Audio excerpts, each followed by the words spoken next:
आणि यानंतर पाहूयात काही मोठ्या राजकीय घडामोडी। शरद पवारांवरती पुण्यातल्या रुबी हॉल रुग्णालयामध्ये उपचार, छातीमध्ये कफ झाला त्यामुळे 5 दिवस अँटीबायोटिक्स देखील दिले जाणार आहेत। सिटी स्कॅन नंतर इतर तपासण्या करण्याची माहिती आहे। सध्या पवारांची प्रकृती स्थिर असल्याचं कळतंय।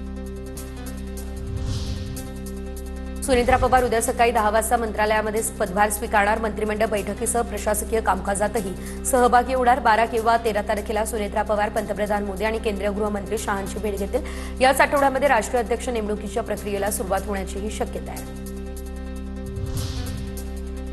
राष्ट्रवादी शरद पवार पक्षाचे आमदार रोहित पवार यांची उद्या महत्त्वाची पत्रकार परिषद आहे। अजित पवार यांच्या विमान अपघाताबाबत काही मुद्दे उपस्थित करण्याची शक्यता आहे। संध्याकाळी 4:30 वाजता यशवंतराव चव्हाण प्रतिष्ठान या ठिकाणी पत्रकार परिषद होणार आहे। काँग्रेस पुढील सर्व निवडणुका स्वबळावर लढवण्याच्या तयारीत। 17 तारखेला प्रदेशाध्यक्षांच्या उपस्थितीमध्ये राज्यातील सर्व जिल्हाध्यक्षांची आणि महत्त्वाच्या नेत्यांची बैठक। स्वबळासंदर्भात आता चाचपणी काँग्रेसकडून केली जाणार आहे।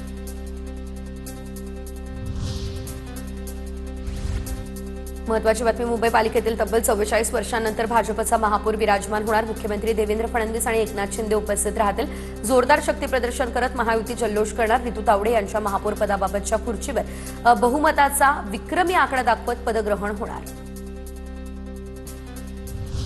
मुंबई महापालिकेतील सत्ता वाटपाचा फॉर्म्युला समोर आलाय। महत्वाच्या 4 समित्यांचं वाटप पूर्ण झालंय। सर्वाधिक महत्वाची स्थायी समिती भाजपकडे, तर 20 तारखेपर्यंत महत्वाच्या समित्यांचं वाटप होणार आहे। सूत्रांची ही माहिती। मुंबई महापालिकेची पहिली सभा 16 फेब्रुवारीला। पहिल्या सभेमध्ये विरोधी पक्षनेता, सभागृह निवडीकडे लक्ष, तर सुधार बेस्ट समिती अध्यक्षांची 23 तारखेला निवड। यासह 24 फेब्रुवारीला विशेष सभा बोलावून अजित पवार यांना श्रद्धांजली वाहिली जाणार। प्रकाश आंबेडकरांचा आरएसएसवरती हल्लाबोल, एकेकाळी ज्यांना शिव्या घालायचे त्यांचाच आज वापर सुरू। संघाच्या कार्यक्रमात बोलावलेल्या पाहुण्यांवरून आंबेडकरांचा निशाणा। मुंबईमध्ये युती व्हावी यासाठी वरिष्ठ नेते आग्रही होते, पण युती निभावण्यास स्थानिक नेते अनुत्साही दिसले, असंही भाष्य।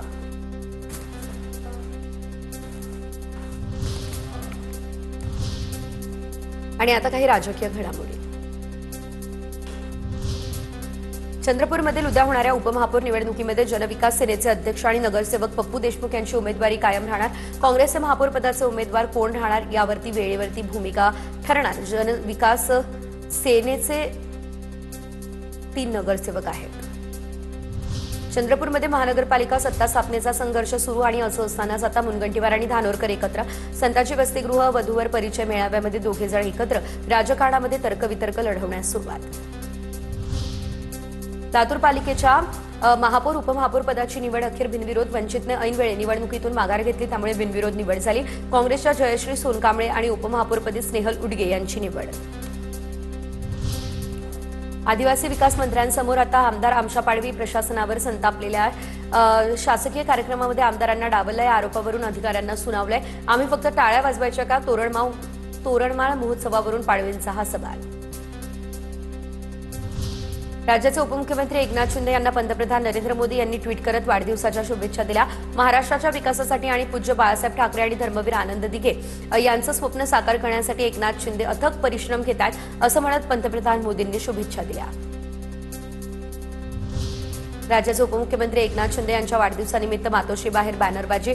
अनाथांचा नाथ, गरिबांचा साथ, मदतीचा हात, एकनाथ असा बॅनरवर उल्लेख। अजित पवार यांच्या अपघाती निधनानंतर यावर्षी वाढदिवस साजरा न करण्याचा निर्णय।